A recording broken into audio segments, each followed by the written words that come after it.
Hey guys, this is Mac again. Welcome back to the channel. In today's video, we're going to build a brand new AR-15 upper receiver as our new factory division rifle for 3-gun this season. And we're going to do it all in our garage at home. Hey, you can do this in less than an hour with a few simple hand tools. So stay tuned for today's video where we build a new AR upper.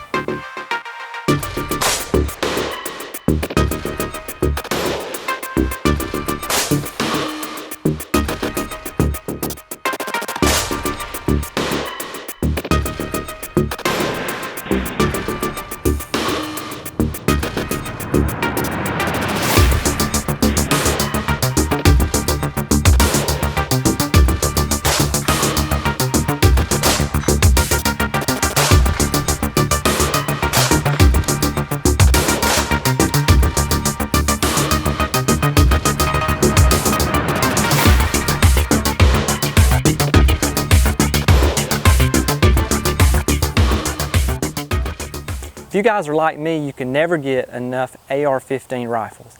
And the beauty of the AR-15 platform is it's very easy to reconfigure and plug and play parts into new upper receivers or changes to your lower receivers and just simply put the two parts together.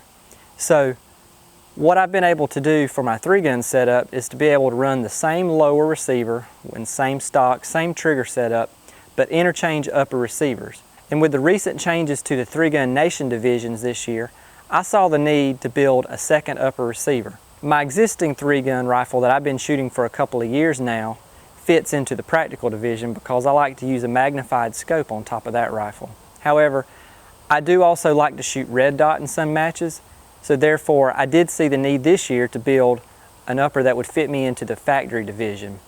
There's no magnification allowed in that division, and with the recent success of the new line of stretch 16 barrels this year, it was the perfect opportunity for me to build a new upper.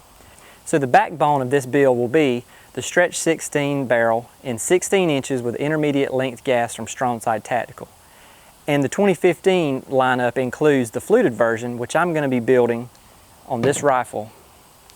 In addition to the stretch 16 barrel, we'll be mounting it all on a Viltor Weapon Systems MUR-1 upper receiver. Inside that is the JP Rifles Low Mass Operating System bolt carrier group, including the JP Rifles bolt. Also a Bravo Company manufacturing gunfighter charging handle.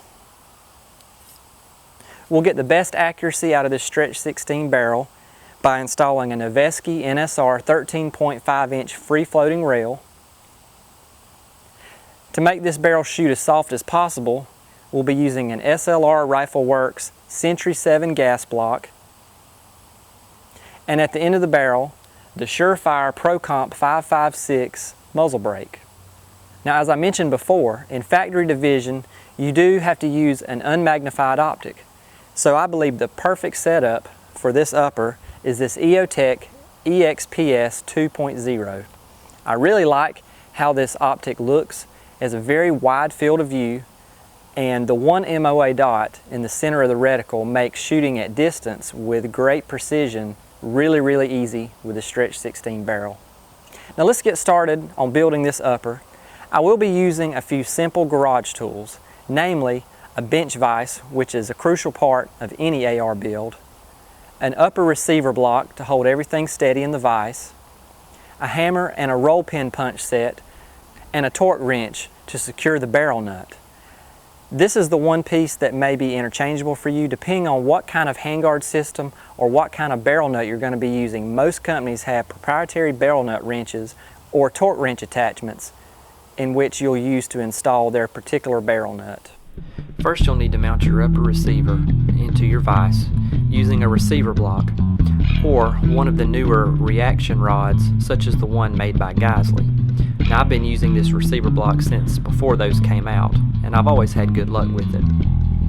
Here you see my upper, which is the Viltor MUR-1A. I've used this on several builds. It's a really high quality, top-notch receiver.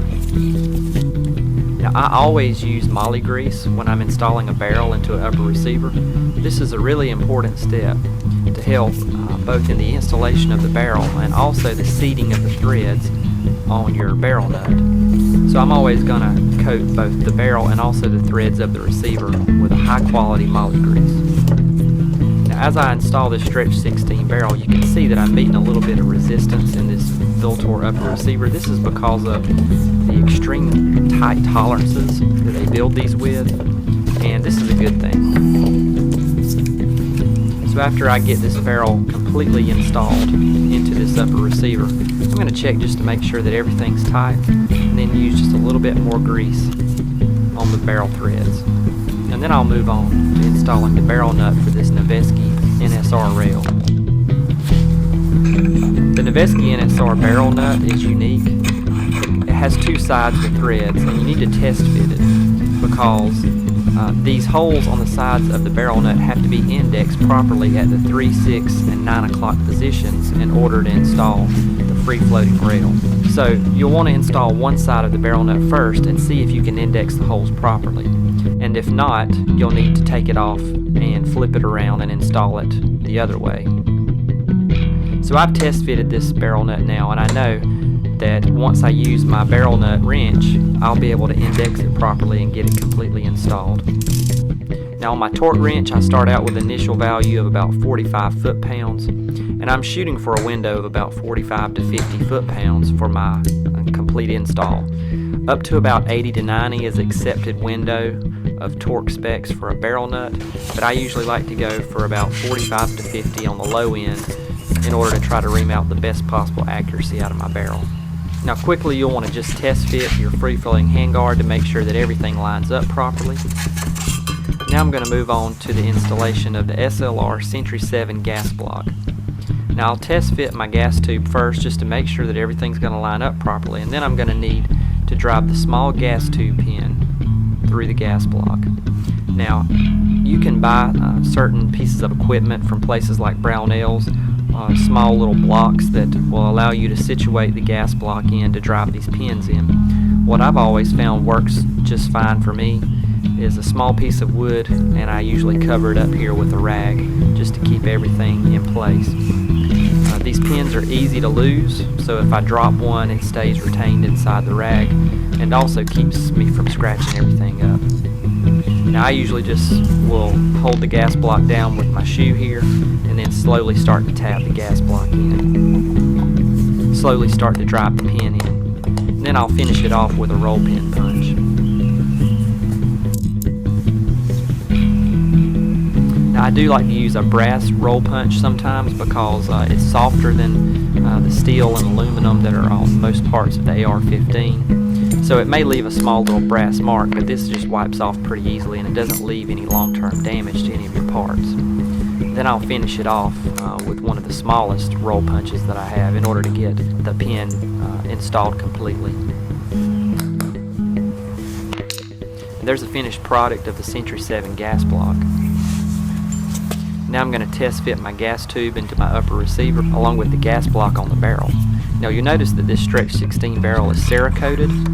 Screw-on type gas blocks may not fit because of the additional thickness of the Cerakote. That's why I'm using a clamp-on gas block here, and also the ability to completely clamp the gas block onto the barrel so that there's no movement and very minimal leakage from the gas block. This will allow me to tune this exactly the way I want it with my gas system. Now I will line up this gas tube at exactly 12 o'clock, which is easy to do on a fluted barrel because my stretch 16 barrel has a flute directly at 12 o'clock.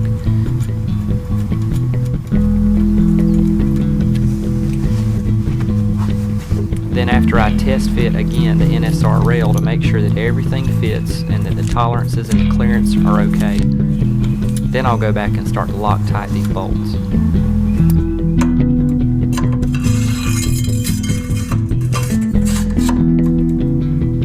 Here you can see the retention screws for the NSR rail at both 3, 6, and 9 o'clock. These secure down with a Torx head screw. And I'm going to just temporarily secure these so that I can line up my 12 o'clock rail. And then I'll go back and Loctite these with blue Loctite.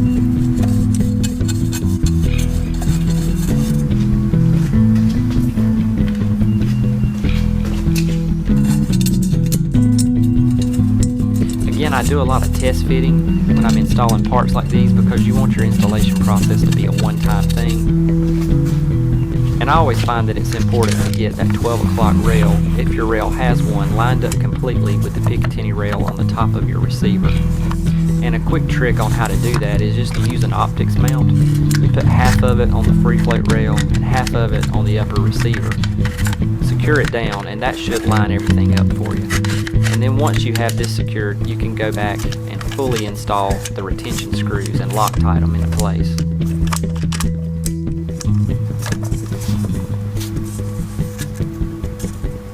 Another quick tip on these NSR rails, I've installed several of these by now, and it's really easy to over torque these screws. So I do use a very small socket wrench, and I do like to just hand secure them down. Very careful not to over tighten them. It's a very secure system, and I have seen other people destroy these screws by over tightening them.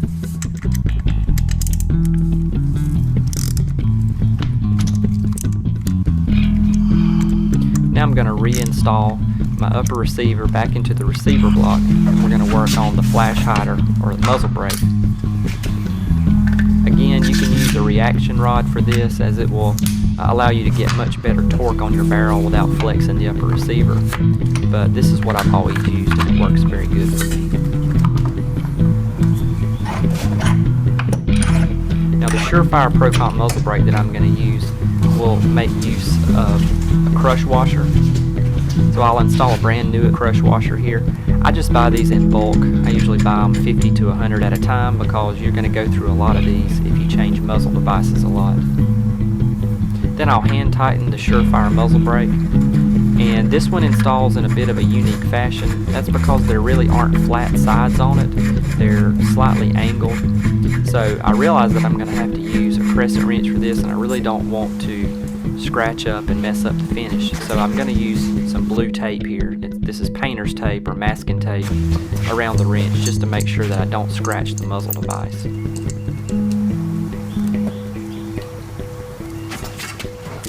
Then to properly index a muzzle brake, what you're going to want to do in order to season the crush washer is just to tighten it up and loosen it several times until you can appropriately index it in the right position.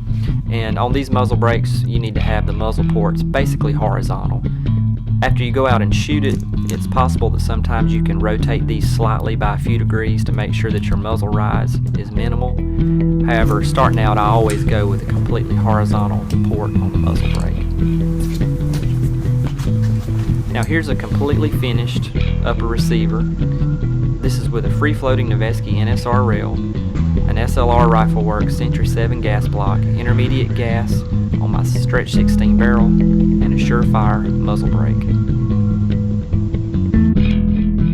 Now I want to get this upper receiver bolted onto my lower and put the optic on it, which is made by EOTech, and just get a feel for how this thing feels. I'm sure it's going to be pretty lightweight, and I can't wait to get it out, zero it, and shoot it. Zeroing this upper was actually really easy. I had been running this EOTech on a different rifle, so it was already zeroed. When I popped it onto this upper receiver, basically my elevation was the only thing that needed a little bit of fine tuning. Here you can see my first group that I shot, and I was zeroing this at 50 yards. Pretty impressive accuracy for the first 3 shots out of the barrel. And all I needed to do basically was make a small elevation adjustment to get it completely zeroed in. 50 yards, first shot to steel from port arms, 102. This upper receiver shoots really flat. Obviously, it's going to take a little bit of getting used to for me, but with this setup and this soft gas system, there's really almost minimal muzzle rise and probably none with a little bit better technique by myself.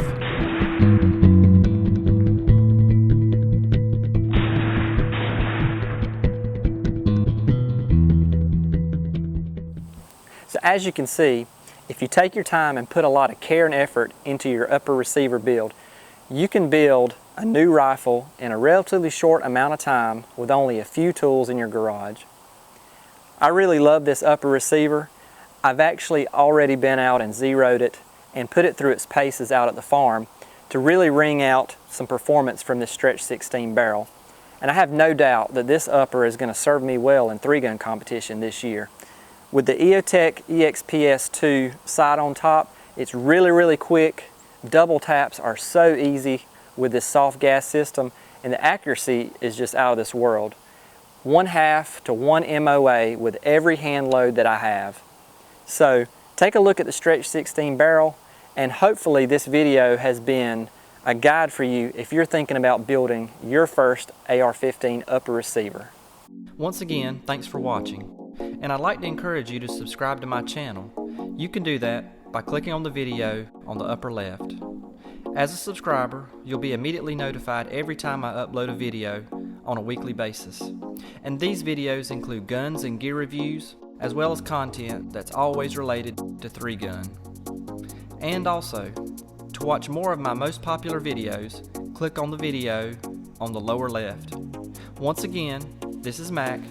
As always, be safe out there, and we'll see you next time.